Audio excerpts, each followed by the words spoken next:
अस्सलाम वालेकुम नाजरीन, कैसे हैं? देख रहे हैं हम जुमा की नमाज़ पढ़ करके निकल चुके हैं। अब जो है एक जनाज़ा में जाना है, जनाजे की नमाज़ भी होनी है। असल जुमा के बाद फ़ौरन नमाज बाद जो है जुमा जो है जनाज़ा का जो प्रोग्राम रखा गया है, जनाज़ा पढ़ना है। एक जो है महिला की जहां डेड हो गई है, उसी बनिस्बत जो है आज जुमा की नमाज़ के बाद उनका जो है मिट्टी होना है। तो हम आपको विस्तार से बिल्कुल दिखाएंगे, हमारे साथ जुड़े रहें। इस तरह से हम आपको पूरी जानकारी देते हैं। इस तरह जुमा की नमाज़ के बाद जस्ट मिट्टी होना है, मैयत को गुस्ल दे दिया गया है। अब जो है लोग मैयत को लेकर जनाज़त को लेकर के निकलेंगे यहाँ से, हम आपको पूरी विस्तार से दिखा देते हैं। इसलिए हमारे साथ बिल्कुल लाइन पर बने रहें।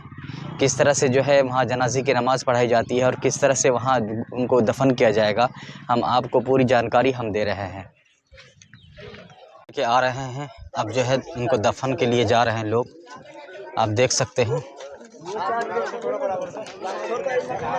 सभी लोग अब निकल रहे हैं जनाज़ा लेकर। अब जुमा के बाद जस्ट असल जनाजे की नमाज़ होना था, इस बनिस्बत जो है सब निकल चुके हैं जनाजे के लिए, कब्रिस्तान तक जा रहे हैं। आप देख लीजिए, इंशाअल्लाह कब्रिस्तान पहुँच करके पूरा आपको दिखाते हैं यहाँ का काफ़िला किस तरह से दफन होता है, किस तरह से मैयत को दफन करके लोग वापस आ जाएंगे।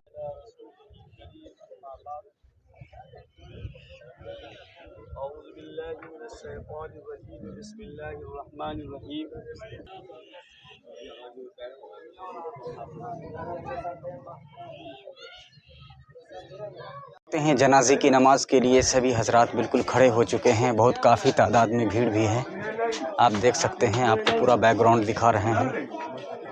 जनाजे के लिए सभी हजरात खड़े हुए हैं।